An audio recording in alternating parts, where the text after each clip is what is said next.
Ми – переселенці з 3 кицьками. Квартиру знайти було важко.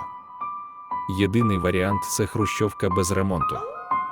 Ми прийняли виклик. Скільки коштів витратили? Які бюджетні рішення знайшли? Це була реальна боротьба. Вже цієї осені. На Ютубі. Драматичний трилер. Ремонт в орендованій квартирі за власні кошти.